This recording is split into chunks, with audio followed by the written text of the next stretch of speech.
حضرت داتا گنج بخش جو ہیں ان کا 982واں یہ سالانہ عرس تھا۔ ان کا جو اصل نام تھا ناظرین وہ حضرت علی بن عثمان حسنی حجویری تھا، جنہیں عام طور پر داتا گنج بخش کے نام سے ہم جانتے ہیں، اور عام طور پہ اس کو داتا کی نگری لاہور کو بھی کہا جاتا ہے اور داتا صاحب کہا جاتا ہے۔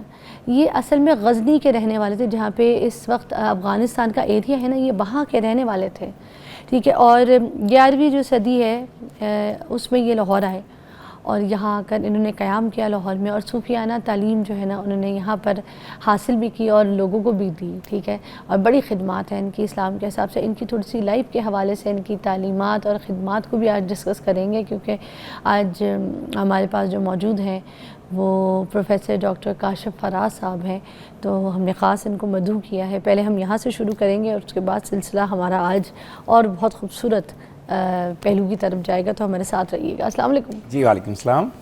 سر سب سے پہلے تو میں داتا گنج بخش جو ہیں ان کی تھوڑی سی جو خدمات ہیں، ان کی جو زندگی ہے اس کے بارے میں چاہوں گی لوگوں کو بتائیں، تھوڑا سا آگاہ کریں۔ جی ضرور، جیسا کہ آپ نے خود فرمایا کہ آپ کا جو پورا نام تھا وہ تھا ابو الحسن علی بن عثمان الجلابی الحجویری، یہ ان کا پورا نام تھا۔ اور جیسے آپ نے فرمایا کہ وہ افغانستان کے شہر غزنی میں پیدا ہوئے، تو سوال یہ پیدا ہوتا ہے پھر ان کو حجویری کیوں کہا جاتا ہے؟ ایکچولی اسی غزنی شہر کے اندر ایک محلہ حجویرہ ہے جس کی مناسبت سے آپ کو حجویری کہا جاتا ہے۔ اچھا، آپ نے دنیا بھر کے سفر کیے اور آپ نے آذربائیجان میں، مصر میں، عراق میں، آپ نے ایران میں، آپ نے عربی، فارسی، فقہ، فلسفہ، قرآن، تفاسیر، جتنے بھی اس وقت کے اعلیٰ علوم تھے تصوف کے حوالے سے، دین کے حوالے سے، معاشرت کے حوالے سے، وہ آپ نے پوری دنیا سے پڑھے تھے۔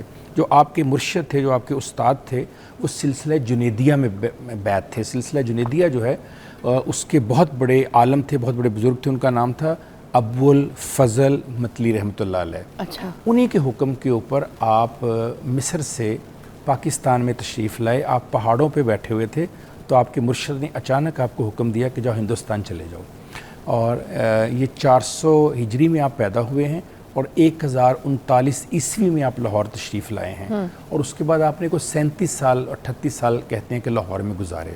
جو بہت خوبصورت بات ہے آج کے موضوع کی مناسبت سے، جو میں چاہوں گا یہ لوگوں تک ضرور پہنچے، کہ اس وقت کا جو پرانا راوی تھا وہ جہاں بہتا تھا وہیں پر آ کے آپ نے پہلا ڈیرا لگایا۔ اچھا، پہلا ڈیرا راوی والا تھا۔ اور بڑی خوبصورت بات یہ ہے کہ جو جھنڈا آپ نے لہرایا یہ وہی جھنڈا ہے جو آج پاکستان کا جھنڈا ہے۔ اچھا، یہ کیسی خوبصورت بات ہے، پاکستان 1947 میں بن رہا ہے، ہاں، پھر یعنی کہ 850-900 سال کے بعد، لیکن جو جھنڈا وہ مصر سے لے کر آئے اپنے استاد کے حکم پر، اس کا رنگ بھی سبز اور سفید تھا۔ واہ، تو یہ جو جھنڈا انہوں نے لہرایا، کہا جاتا ہے کہ دراصل پاکستان کی بنیاد اسی جھنڈے سے اسی دن آ گئی تھی۔ واہ، اور آپ نے وہاں جھنڈا لہرا کر کہا کہ یہاں میں جھنڈا لگا رہا ہوں، ایک دن اسی جگہ کے اوپر تمام مسلمان جو اکٹھے ہوا کریں گے۔ اور آج دیکھیے کہ پوری دنیا کے مسلمان جو ہیں، بلکہ میں تو کہتا ہوں غیر مسلم بھی جو ہیں، وہ کس طرح حضرت داتا گنج بخش علی حجویری کے عرس کے اوپر اکٹھے ہوتے ہیں۔ اب سوال یہ ہے، مسلمان تو ڈیفینیٹلی جانا ہی جانا ہے، غیر مسلم کیوں جاتے ہیں؟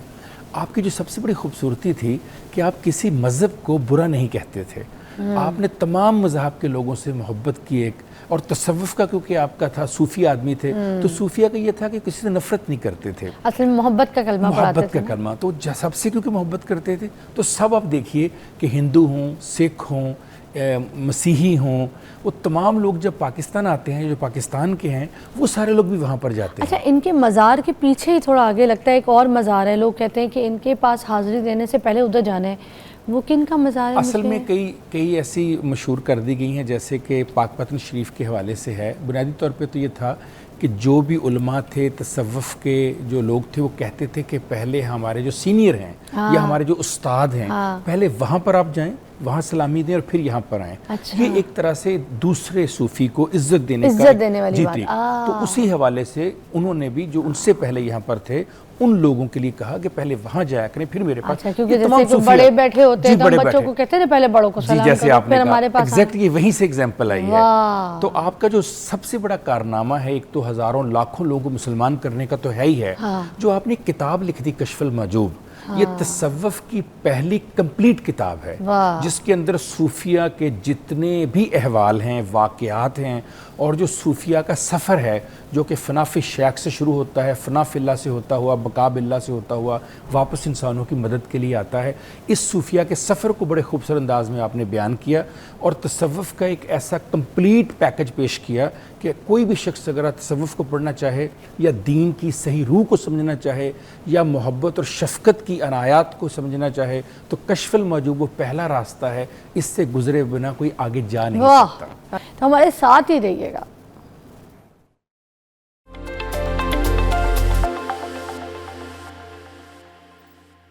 اوکے جی، ویلکم بیک ناظرین۔ 14 اگست تو گزر گئی ہے مگر کوئی بات نہیں، آج ہم نے ٹاپک ایک رکھا ایسا جو ہمیں لگتا ہے کہ ہم آزادی کے حوالے سے آپ سے بات کریں۔ ہمیں لگتا تو ناظرین یہی ہے نا کہ ہم آزاد ہیں، لیکن ذہنی طور پر ہم غلام ابھی بھی ہیں، بہت ساری چیزوں کے غلام ہیں ابھی بھی۔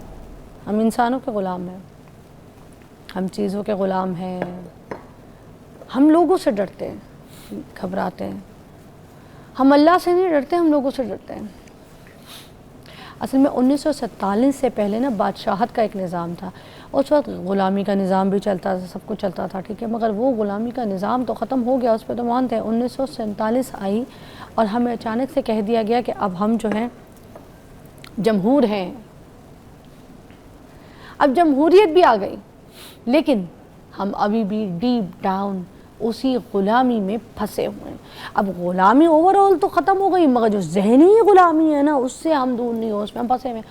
اب ہمیں کوئی شخص مل جائے تو ہم اس کو کہتے ہیں یہ شخص نہ ہمیں کچھ کر سکتا ہے، نہ ہمارے حالات بہتر کر سکتا ہے، نہ کچھ مگر اس کے آگے تو ہم چپ رہیں گے کیونکہ ہمیں پتہ ہی ہے آگے سے کچھ نہیں کر سکتا۔ جھک جاتے ہیں ہم، ہاتھ باندھ کے فوراً کھڑے ہو جائیں گے، کوئی بڑا آدمی ہمارے سامنے آ جائے فوراً جھک کے کھڑے ہوں گے اس کے آگے، ٹھیک ہے۔ تو کیا یہ غلامی کی علامت نہیں ہے؟ کیونکہ جھکنا تو صرف اللہ کے سامنے چاہیے، ہاتھ تو صرف ہم نے اللہ کے آگے باندھنے ہیں۔